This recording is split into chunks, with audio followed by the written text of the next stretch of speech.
Sabi po dito ay ganito, that the God of our Lord Jesus Christ, okay, sabi po sa Ephesians 1:17, that the God of our Lord Jesus Christ, the Father of glory, may give to you the spirit of wisdom and revelation in the knowledge of Him, the eyes of your understanding being enlightened, that you may know what is the hope of His calling, what are the riches of His glory, of His inheritance in the saints, and what is the exceeding greatness of His power toward us who believe, according to the working of His mighty power, which He worked in Christ when He raised Him from the dead, and seated Him at His right hand in the heavenly places, far above all principality and power and might and dominion, and every name that is named, not only in this age, but also in the age that which is to come. And He put all things under His feet, and He gave Him to be head over all things to the church, which is His body, the fullness of Him who fulfills all in all.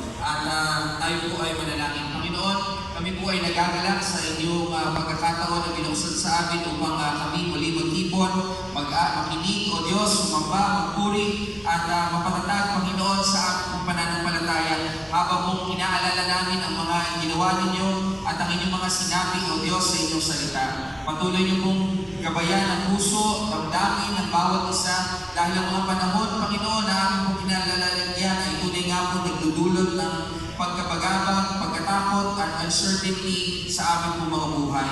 Ngunit alam namin, O Diyos, na sa inyong presensya, doon kami makakatagpo ng kapayapaan dahil pinapaalala mo na kayo ang siyang may hawak ng aming pong kinabukasan at maganda ang hinanda mo para sa amin. Kaya Panginoon, umaasa kami, O Diyos, na inyong tutuparin ang inyong sinabi at patuloy kami mabuhay, O Diyos, na may confidence sa inyong ginagawa at gagawin sa aming pong mga buhay. O Diyos, sa namin binibigay ang panahon ito, mangusap kayo, Panginoon, sa bawat isa na inyong mga anak, pagpalain niyo ang labi ng inyong lingkod, at ang bawat isa na nakikinig ay patuloy ng tumatag, Panginoon, sa aming pong kaalaman at sa aming pong ugnayan sa inyo. Sa inyo namin binibigay ang papuri at pagsamba sa pangalan ni Jesus. Amen at amen. Praise Jesus. At may mga bagay po na hindi po masyado nabibigyan ng tingin dahil akala po natin ay parang implemento lang ito para makapunta doon sa susunod na bahagi. Ngunit mahalaga po ang ascension ng ating Panginoong Jesucristo. Ito ay sa kadalanan dahil na ang ating Panginoong Jesus ay nabuhay muli at pagkatapos po ng 40 araw, siya po ay umakyat sa langit. Ang kanyang pong iglesia ay kaya pong mag-move forward at ang mga mananampalataya ay ginawang mga Holy Spirit empowered witness. So ang title po ng ating pong mensahe is When Jesus Went Up, the Church Moved Forward. When Jesus went up, the church moved forward. Nung ating Panginoong Jesus ay umakyat sa langit, ang iglesia po ay siya patuloy na humahayo. So, pakisabi sa katabi mo, move forward. Okay.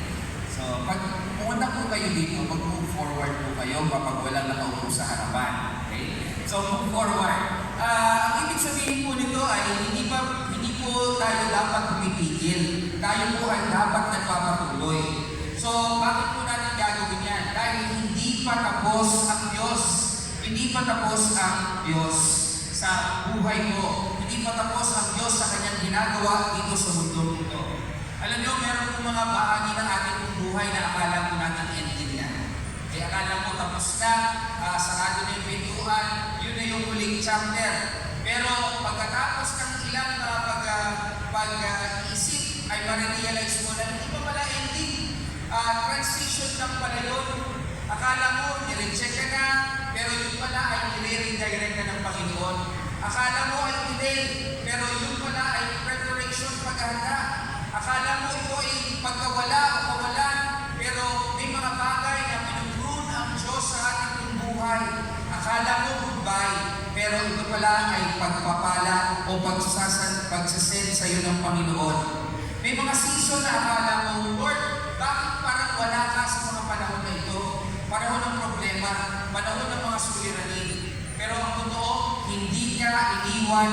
Diyos. Amen? Anong ginagawa ng Diyos? Inaayos ka lang niya para sa susunod mong assignment. At yan ang makikita natin sa ascension ng ating Panginoong Jesus. Now, hindi natin ito binasa, pero makikita po natin ito sa Acts chapter 1. At dito ay bago po umakyat si Jesus, ay kanya pong ibinigay ang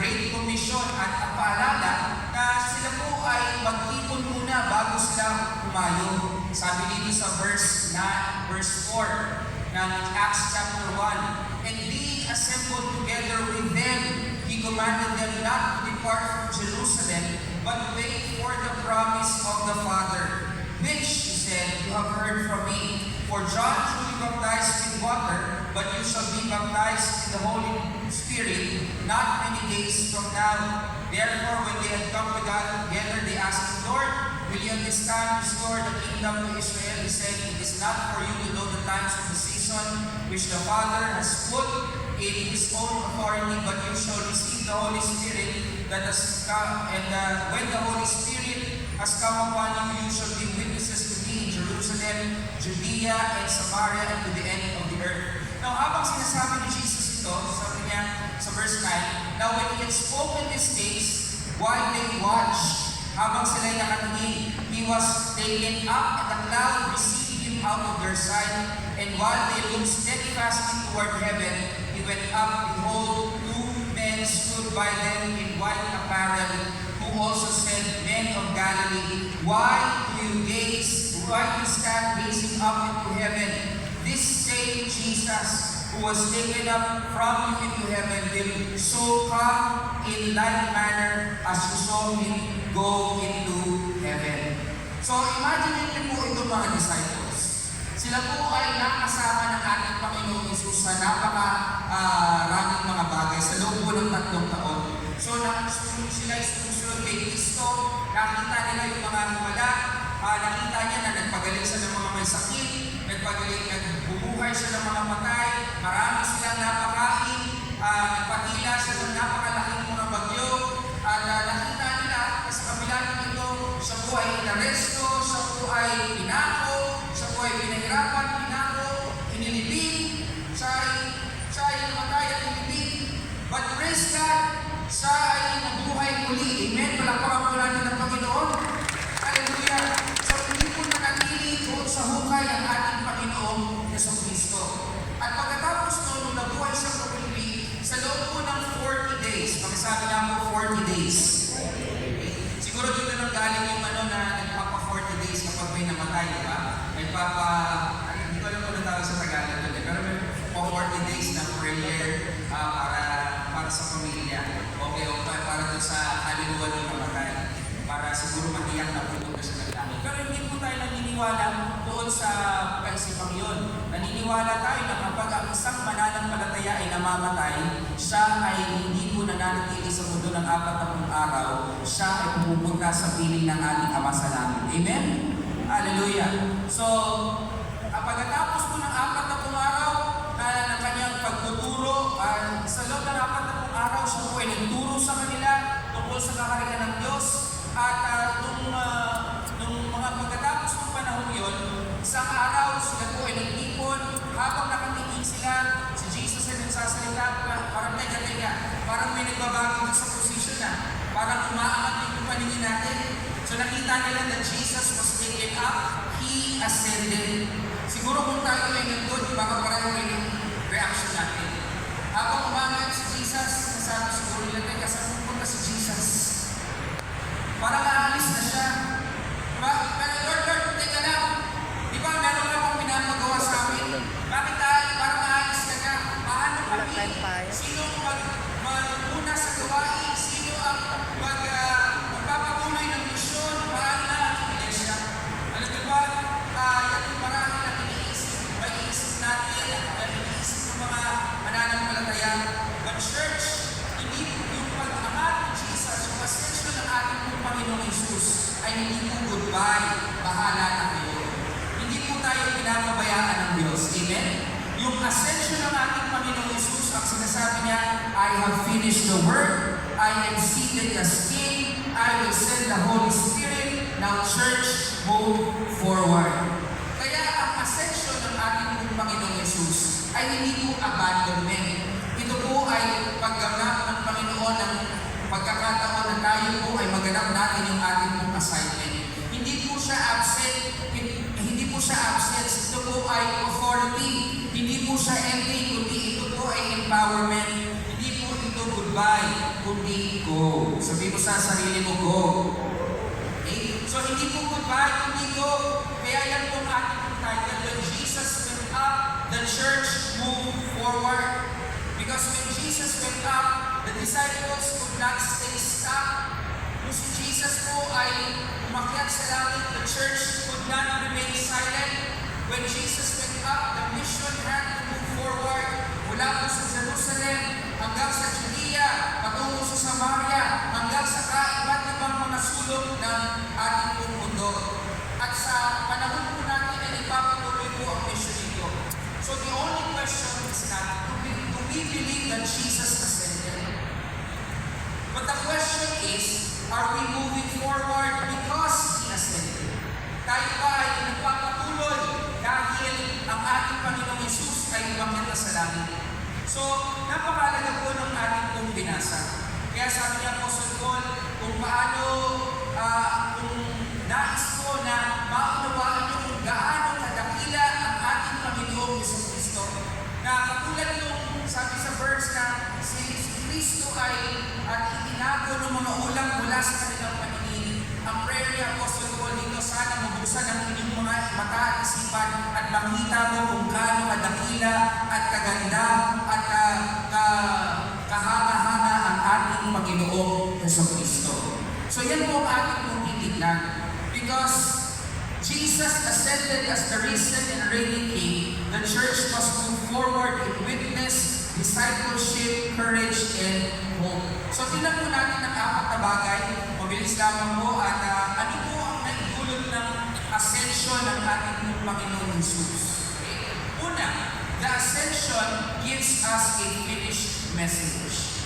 Sa Acts chapter 1 verse 1, Dr. Luke, ang sulat po ng Gospel of Luke, ay nagkaroon po ng panibagong episode o ng panibagong chapter, panibagong writing. Ang sabi niya ay ganito, the former account I made, yung Gospel of Luke, O Theophilus, of all that Jesus began to both do and teach. So notice the word began. Sabi na po, began.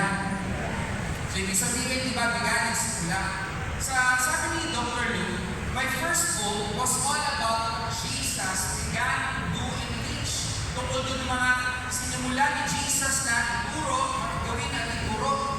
So yung Acts is not the story of Jesus stopping. Ito po ay storya, when you read the book of Acts, is the continuation of the story of Jesus. Pero iba na po ngayon. Hindi na po ito, dahil si Jesus ay nasa langit, nagpapatuloy pa rin ang gawain. Kahit si Jesus ay hindi po natin nakikita, ay nagpapatuloy po pa rin po ang gawain. Paano po nagpapatuloy ang gawain? Sa pamamagitan ng kanyang iglesia na pulspos ng banal na Espiritu. At yan po ay napakahalaga. Ang ascension, ang paggangat ng ating Panginoong Yesus pabalik sa langit, ay hindi po nagsasabi na tapos na, na tumigil na ang gawain. Ito po ay nagpapatuloy. Ngunit, iba ngayon, si Jesus ay nasa command center na. Amen? He is working from the throne through His people by the Holy Spirit. Kaya huwag mong iisipin na wala na si Jesus dito. No, huwag po natin isipin yun because Jesus is still working. Amen? Ang ating Panginoong Yesus ay patuloy na kumikilos, nagliligtas, nagpapagaling, siya pa rin ay patuloy na tumatawag, siya pa rin ay patuloy na nagpapahayo, at patuloy niya binibuild up ang kanyang iglesia.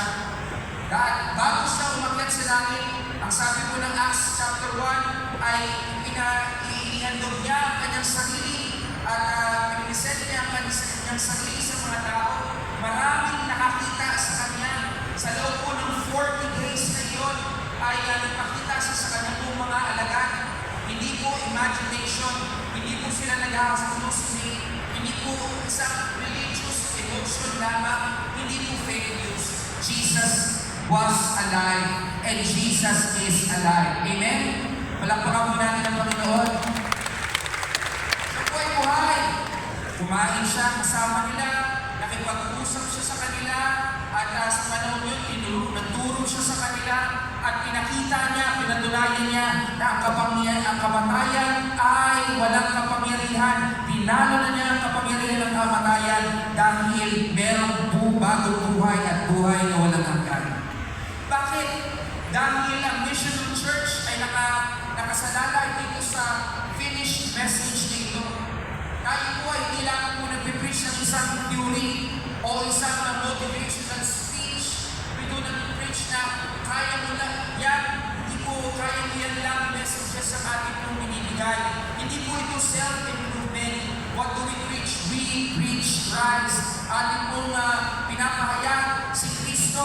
Sabi dito sa 2 Corinthians 5:21, "For He made Him who knew no sin to be sin for us, that we might become the righteousness of God in Him." So si Kristo po ay nabuhay, pinako, siya ay namatay, ngunit nabuhay muli, siya ay umakyat sa langit, at siya ay naghahari ngayon, at siya ay muling magbabalik. Amen? So yan po ang ating pong mensahe. At ang ating pong mensahe, hindi po pag-igihan mo pa, hindi po masusayan mo pa, hindi po ayusin mo ang iyong sarili, o kaya dapat maging religyoso ka. Ang ating pong mensahe ay ganito, "For I delivered to you first of all that which I also received, that Christ died for our sin according to the Scriptures, and that He was buried, and that He rose again on the third day according to the Scriptures." Siya po ay namatay para sa mga makasalanan. Siya po ay nabuhay mula sa mga patay. Siya po ay umakyat muli doon sa Ama sa langit, at siya ngayon ay naghahari at nakaupo at namumuno bilang hari, at siya ay magbabalik muli. At habang hinihintay natin ang kanyang pagbabalik, naroon si Kristo na siyang patuloy na nagliligtas sa bawat isang lumalapit sa Kanya. Amen? Hallelujah! Sino pong masaya na niligtas po sila ng Panginoong Jesus? Amen! Hallelujah! Yan po ang